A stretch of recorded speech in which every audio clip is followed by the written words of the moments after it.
Okay, real quick. What were you doing in July 2012? Were you watching the London Olympics? Maybe you were doing that Gangnam Style dance.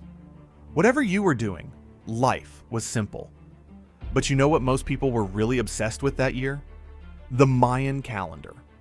Remember that? People spent the whole year panicking over a fake apocalypse. But while we were analyzing ancient calendars, we really should have been worried about the sun. Because on the 23rd of July, 2012, the sun fired a billion-ton cloud of superheated plasma into space at over 2,000 kilometers per second. And it tore through Earth's orbit like a bullet. If that explosion had happened just 9 days earlier, Earth would have been directly in the line of fire. And you wouldn't be watching this video right now. So, on July 23rd, 2012, our sun threw a tantrum, a monster tantrum. It launched a cloud of magnetized plasma, weighing roughly 1 billion tons straight out into the solar system. This was a solar storm of almost unimaginable power, an event that could have crippled our civilization and sent us back to the 1800s. It ripped through Earth's orbit like a cosmic shotgun blast, aimed at the exact spot our planet had been just days before. It missed us by 9 days. The whole thing was caught by a single, tough-as-nails witness, one of NASA's twin stereo spacecraft, creatively named Stereo A and Stereo B.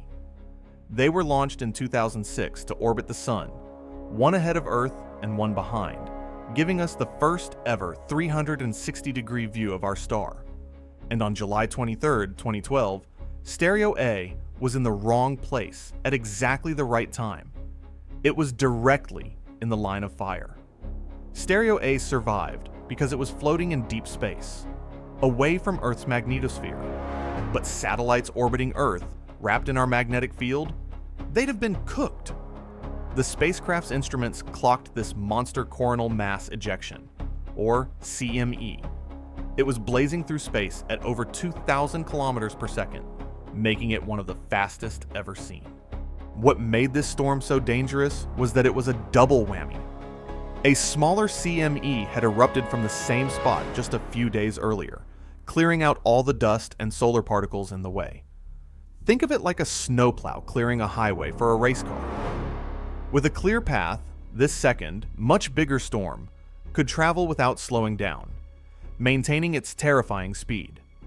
If this had happened just 1 week earlier, Earth would have taken the hit head on. Our planet, on its endless trip around the sun, had been in that exact spot just 9 days prior. It was a fluke of cosmic timing, and nothing more, that saved us. The storm, which scientists say was as powerful as the biggest solar storm in recorded history, blew right through our orbit and just kept going, leaving us completely unharmed. But the data from Stereo A gave scientists a chilling look at what could have been. As researcher Daniel Baker from the University of Colorado put it in 2014, if it had hit, we would still be picking up the pieces. So, what is a coronal mass ejection really? And how can something that happens 93 million miles away threaten to wipe out your Netflix queue? The easiest way to think about it is to imagine the sun as a boiling pot of water. Its surface is a chaotic mess of unimaginably powerful magnetic fields. Usually these magnetic field lines are looped up, but sometimes they get so twisted and stressed that they snap, like an overstretched rubber band.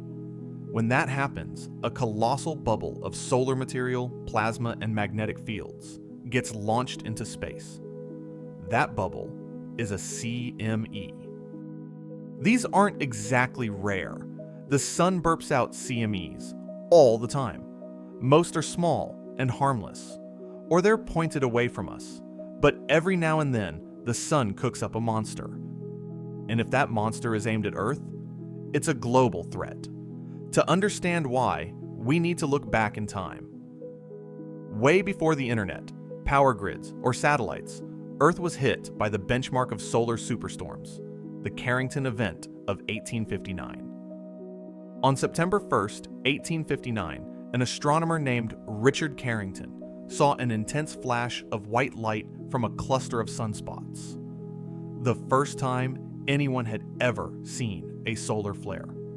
Just 17 hours later, the CME from that flare slammed into Earth.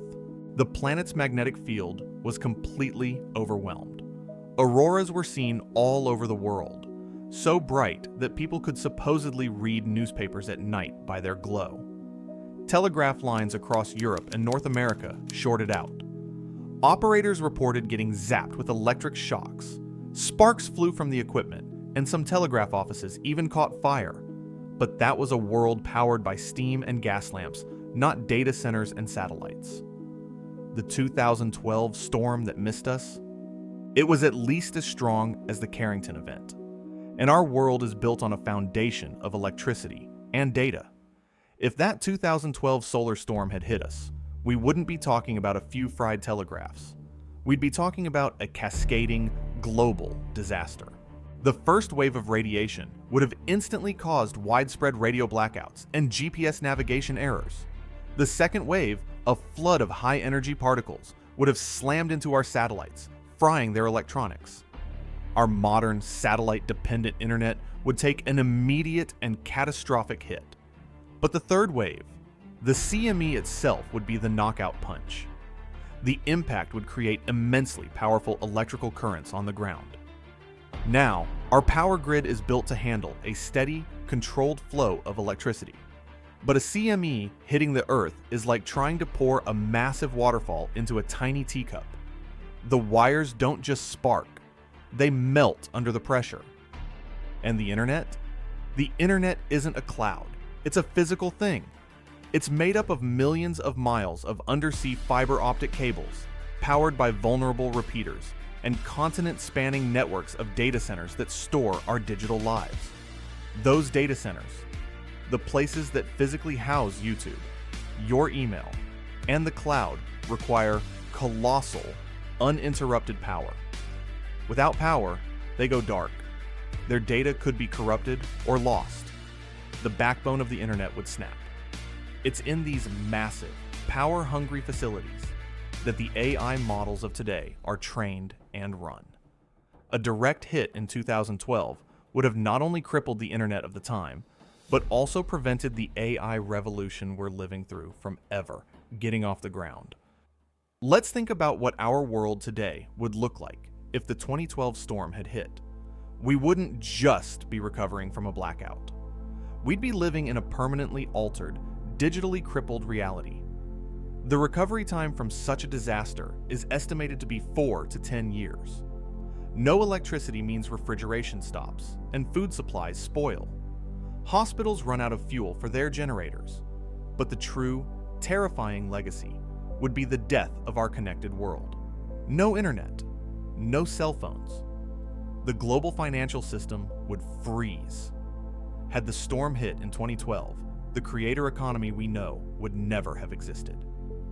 YouTube and Instagram would have survived, but frozen in time. Crippled platforms struggling just to stay online while infrastructure rebuilt around them.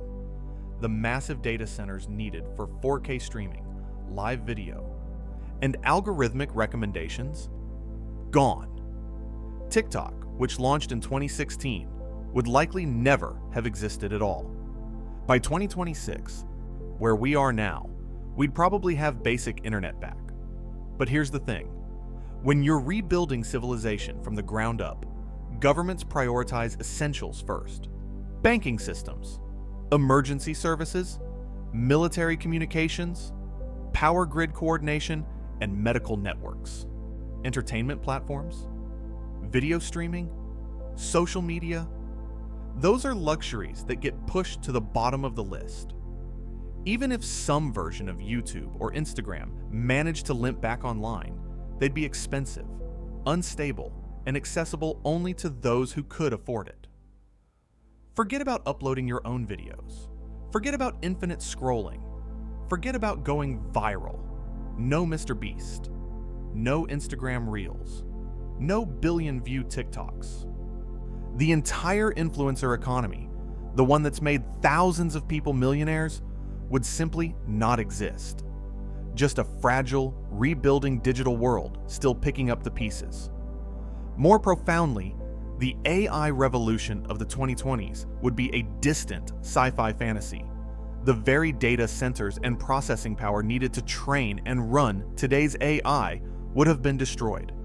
We'd likely be just now, in 2026, getting back to where we were in 2017, before the AI boom ever started. Think about it. AI requires massive farms of high-end GPUs that consume more power than small cities.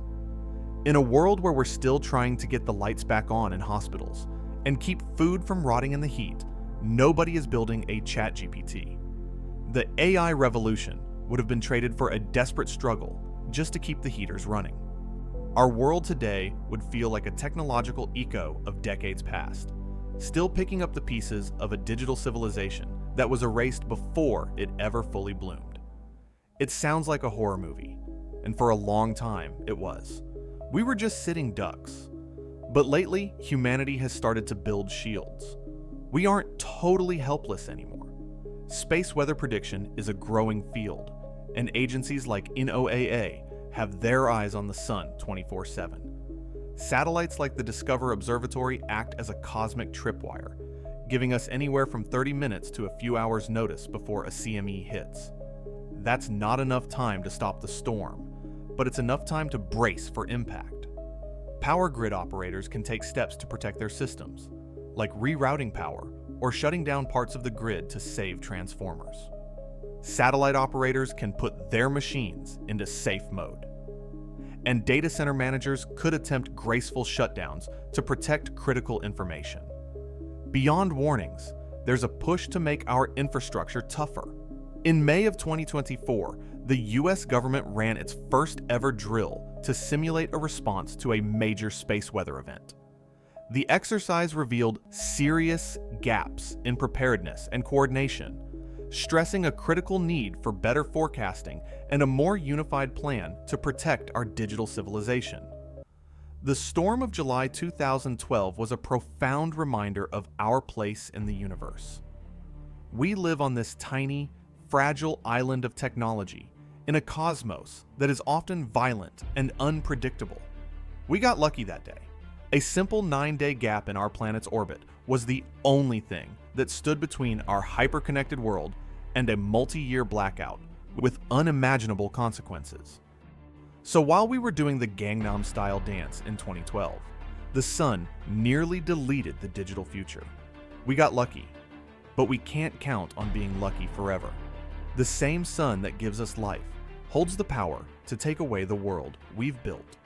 Scientists estimate the odds of another Carrington-class storm hitting Earth in the next decade are not small. The question isn't if another monster storm will take aim at us, but when. And when it gets here, the only question that will matter is, will we be ready? The 2012 near miss was a wake-up call. We dodged a bullet. But the race is on to heed that warning and build a more resilient world before the next big one is already on its way. If you found this video fascinating, hit that subscribe button, and I'll see you in the next video.